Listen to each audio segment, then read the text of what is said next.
Em Romanos, capítulo 3, versículo 21, está escrito assim: mas agora, sem lei, se manifestou a justiça de Deus, testemunhada pela lei e pelos profetas.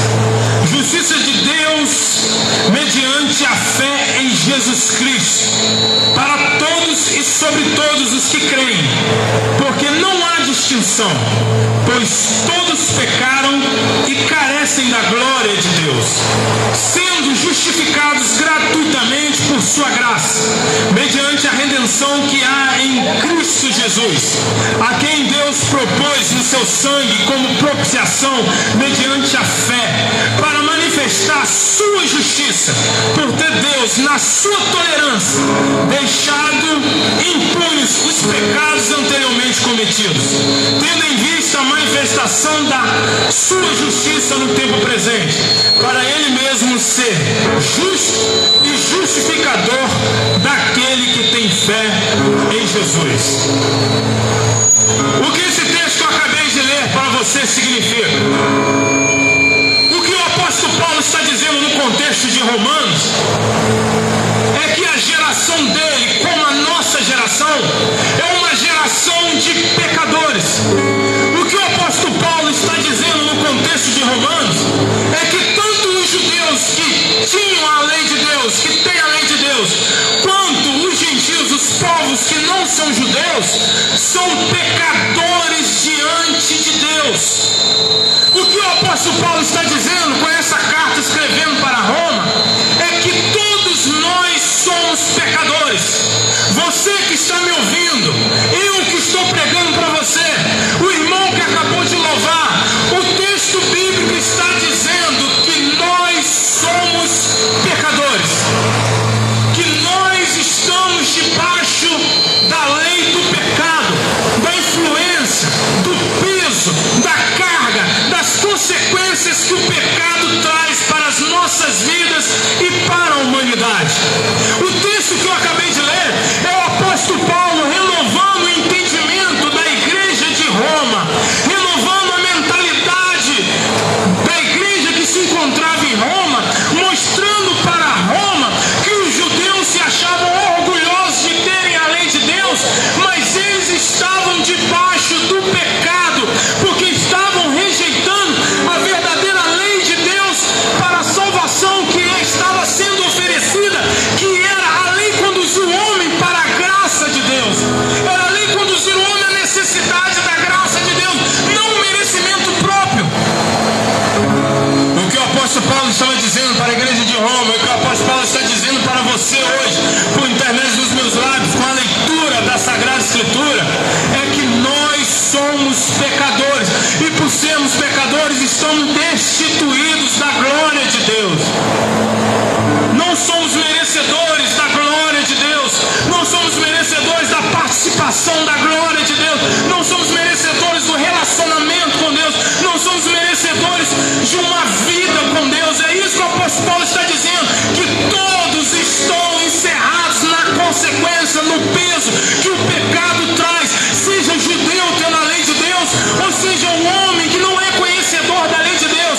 Todos nós somos pecadores, e por causa disso estamos destituídos da glória divina.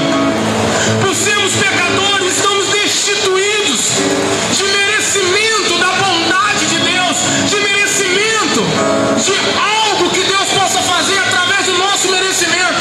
Estamos destituídos, fadados ao fracasso, fadados à falência, fadados ao juízo, à condenação. É isso que Paulo está dizendo com esse texto.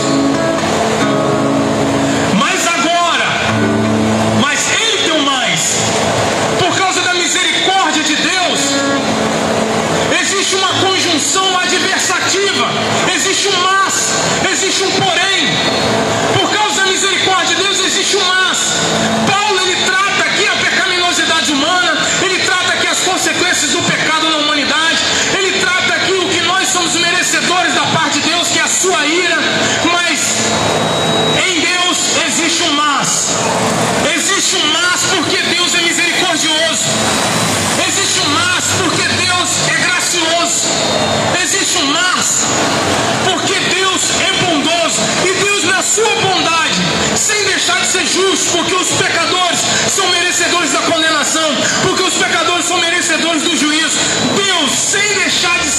justo, ele traz o mas. E o mas de Deus é o seguinte: sem lei se manifestou a justiça de Deus, testemunhada pela lei e pelos profetas. O que Deus está dizendo? Que aqueles que têm a lei de Deus, que estão tentando ser merecedores da salvação, da vida eterna, da graça, da glória, que são merecedores, achando que são merecedores da glória de Deus, esses, através da lei, não conseguiram se justificar, ser declarado justo diante de Deus. Mas aqui está dizendo que sem a lei, mas com testemunho da lei e dos profetas, Deus arrumou uma maneira de declarar você justo, sem ele deixar de ser um justo juiz. Porque o justo juiz, ele tem que trazer condenação, bater o martelo e dizer: cometeu crime, está condenado. Mas Deus, sem deixar de ser um justo juiz, ele consegue resolver a situação do homem, trazendo uma justiça para o homem. Não uma justiça que venha de mim, não uma justiça que venha da minha capacidade, não uma justiça que venha do meu merecimento, mas uma justiça concedida por Deus. E essa justiça concedida por Deus é mediante a fé em Jesus Cristo, para todos, seja judeu, seja gentil, seja não conhecedor da lei. Essa justiça é oferecida a todos por intermédio da fé em Jesus Cristo, para todos aqueles que creem em Jesus, sendo justificados gratuitamente por sua graça, mediante a redenção que há em Cristo Jesus. Como que Deus resolveu o dilema? Como justo juiz, em bater o martelo e ao mesmo tempo ser um Deus amoroso, que declara pecadores, criminosos, justos diante do seu tribunal. Como que ele resolveu esse dilema? Através da redenção em Jesus Cristo. E aqui diz que Deus pagou a dívida que eu e você temos para com ele, por intermédio da redenção.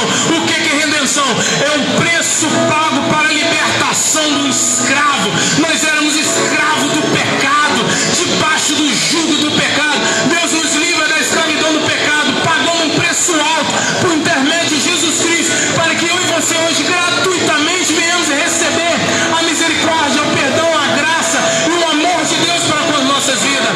Aí o que eu estou dizendo para você é o seguinte: como que Deus resolve a situação de pecadores que merecem a condenação e traz salvação, libertação, declara ele inocentado dos seus crimes, mediante a morte de Jesus Cristo. Você resolve seus pecados diante de Deus, não é através de um cumprimento de um dogma, não é através de um cumprimento de uma lei que você acha que te faz merecedor diante de Deus. Você resolve a sua situação, dos seus crimes, dos seus pecados cometidos diante de Deus, por intermédio da fé em Jesus Cristo, pois é em Jesus Cristo que nós temos os nossos pecados pagos, absorvidos, perdoados, limpos diante de Deus. Aqui está dizendo que eu não consigo uma justiça que me faça merecedor de entrar nos portais celestiais, mas aqui está dizendo que Deus me dá essa justiça que me faz merecedor de entrar nos céus por intermédio da fé em Jesus Cristo, porque Jesus Cristo recebeu a condenação que era minha e era sua, para que eu venha receber a graça e a justiça que eu não sou merecedor, a justiça que me coloca no reino dos céus. Então, sem Jesus, você não consegue ter justiça que te faça justo para entrar no reino dos céus, mas em Jesus você encontra essa justiça dada por Deus gratuitamente. E quando Deus olha para você, ele não está vendo a sua justiça que é trapo de imundícia, ele está vendo a justiça de Jesus, santa, perfeita, pura, imaculada, para que você seja merecedor dos portais celestiais. O que eu estou pregando para você nesta manhã é vida eterna. O que eu estou pregando para você nesta manhã é salvação. O que eu estou pregando para você nesta manhã é libertação, é justificação diante de um Deus que é justo juiz, que quer te dar gratuitamente a justiça dele, para que você entre nos portais celestiais e receba a vida eterna. Por isso que Deus diz: e como que Deus usou Jesus para pagar essa dívida, para nos redimir, para pagar a nossa redenção? Como que o Deus Pai, o justo juiz, usou Jesus, entregou Jesus para pagar essa dívida? Entregou Jesus Deus no seu sangue como propiciação, mediante a fé, para manifestar a sua justiça, por ter Deus, na sua tolerância, deixado impunes os pecados anteriormente cometidos. Você sabe como que um Deus justo juiz resolveu a nossa situação entregando Jesus? Como que ele fez isso para pagar a nossa dívida?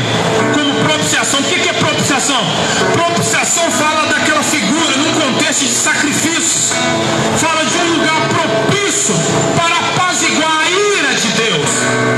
Então em Jesus Cristo, Jesus foi dado como propiciação, ou seja, como um lugar propício para que Deus apaziguasse a sua ira, por intermédio do sangue de Jesus Cristo derramado naquela cruz.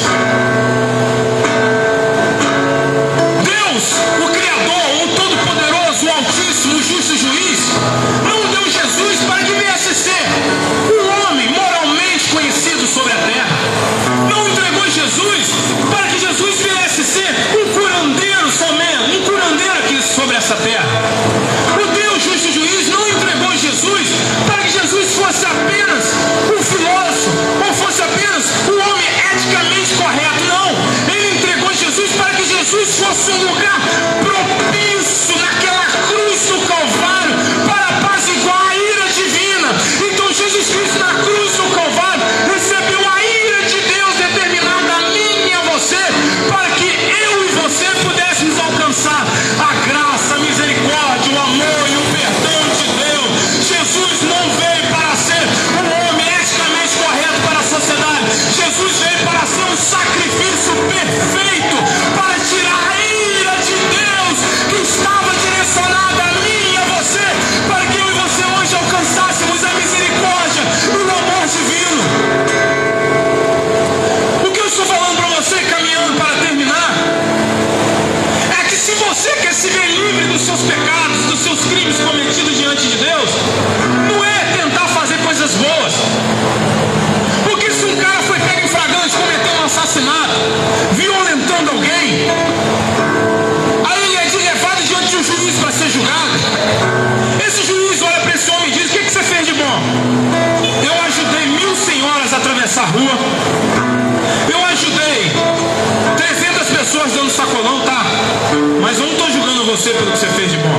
Eu estou julgando você pelo que você fez de mal. A nossa maldade não consegue ser menor do que a nossa bondade. E mesmo que a minha bondade fosse maior do que a minha maldade cometida tem que ser julgada.